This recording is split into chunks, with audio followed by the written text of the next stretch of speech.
Hi everyone, welcome back. In our past two videos, we have created the UI of our app. Now in this video onward, we will be moving towards the main part. But before that, let me show you something. So this documentation here at flutter.dev has almost everything that you have to know while getting started with localization. You can find the link of the sample app attached with the documentation. So I would suggest you to go through this documentation for at least once. And today we will be taking this as a reference to our project. So you can see here, at first we have to add the Flutter localization package to the popspec.aml file, and since we are going to use block as the state management tool to our project, so let me add both the packages.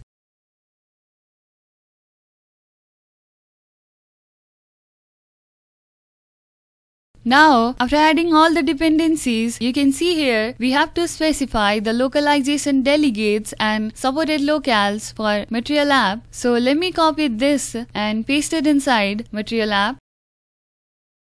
So the elements of the localization delegates are the factories that produce the collection of localized values. Global material localization.delegate provide localized strings and other values for the material components library, and widget localization.delegate defines the default text direction either left to right or right to left for the widgets library. Now let's add the supported locale also.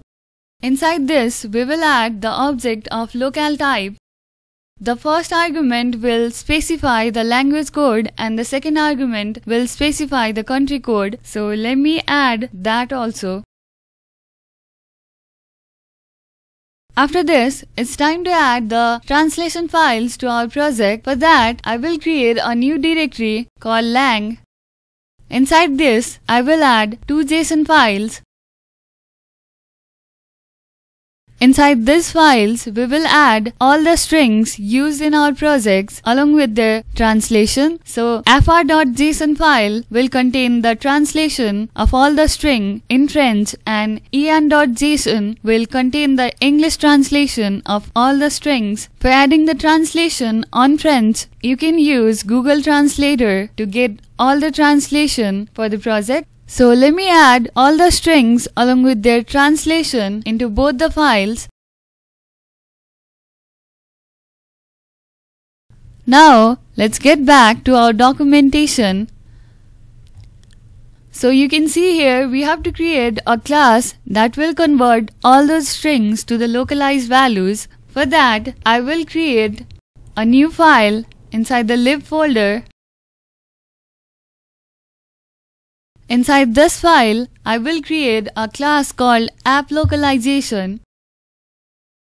So this class will now contain a parameter of locale type. Let me create the constructor for this. So as in the documentation, now let me add a static method. And this method will return localization.off. The first argument will be of build context and second one will be app localization. And after this, I will create a map of string called localized values. Now, in order to load the created JSON files to our project, I will create a method called loadJSON, and this will be of async type. Inside this, I will declare a string called JSON string values. Now here we have something called root bundle. So a root bundle contains the resources that were packaged with the applications when it was built, and since we are going to link the JSON files to our project, so for that we will be using root bundle. So in order to add the resources for our application, we have to add them to the asset subsection. So let's add the path of those JSON files to the asset subsection. And inside this, we will pass the path of the files. Since we have named the JSON files with the language code, so locale.language code will give us the language code. After this, I will create a map called map.json. And here we will use JSON decode to decode the strings.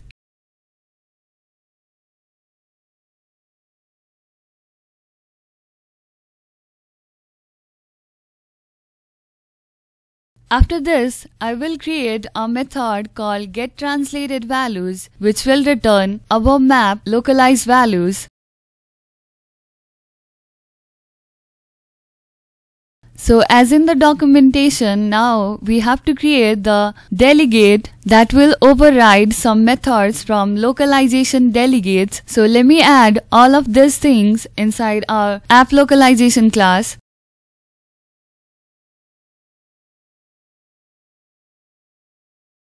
So this class will now extend the localization delegate.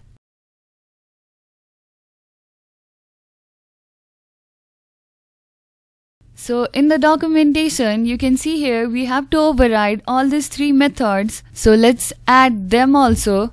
In order to add all the missing overrides, you can just click into the class name and hit Alt Enter on your keyboard.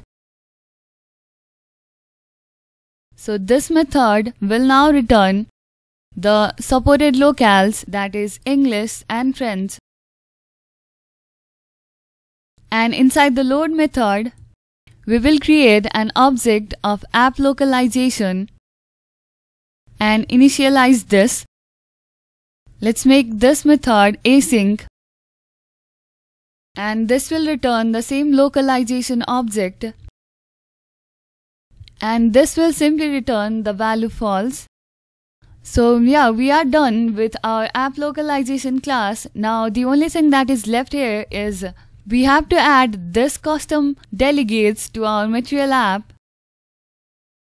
Now let's create the block. For that, I will create a new directory called block inside the lib folder. Inside this, I will create a new block class called language.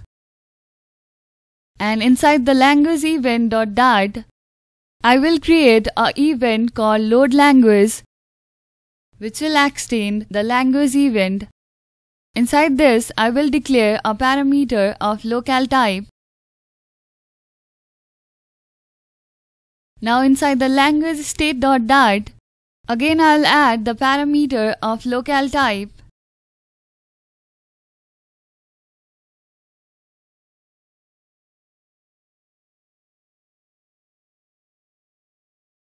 So at the beginning of our app, we want to have all the text on English. For that, I have initialized en on the locale. Now let's create the method called copyWidth.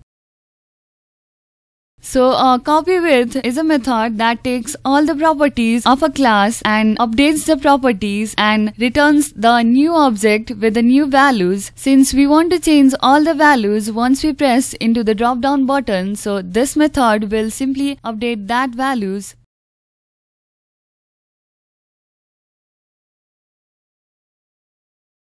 Now inside the language block.dart file, let's get the initial state first.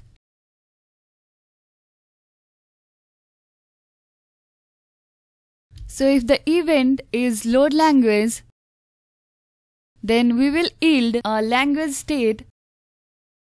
So the locale will now take event.locale.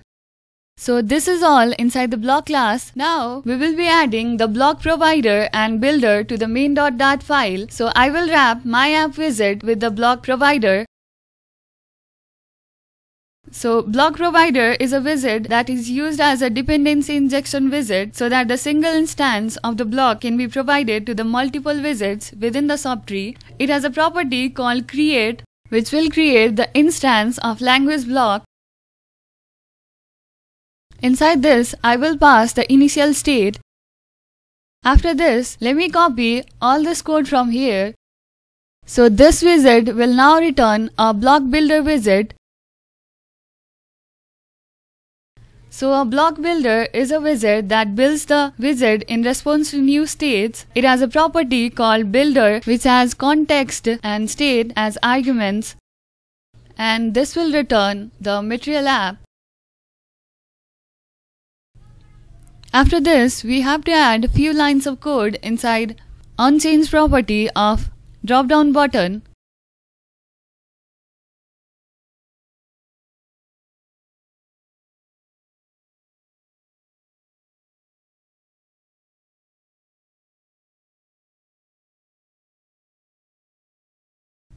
Now we will replace all the text of our app with app localization delegate.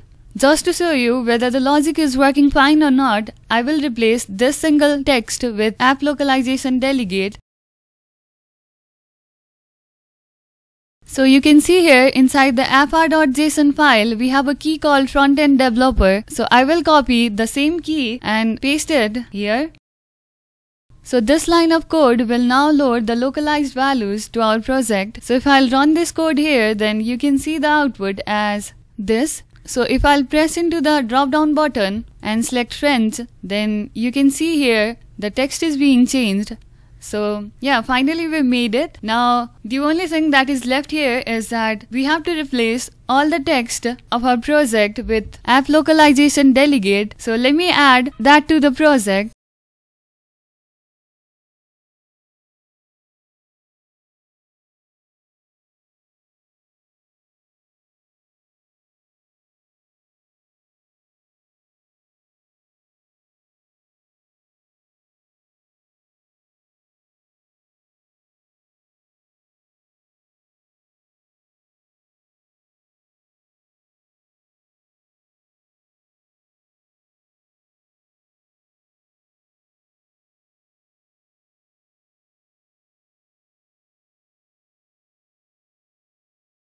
Now, after the hot restart, you can see the output as this. So if I'll press into the drop down button, then you can see here all the text are being changed to friends. So this is all for today. Thank you so much for watching. I'll be right back with another video soon. Till then, keep watching.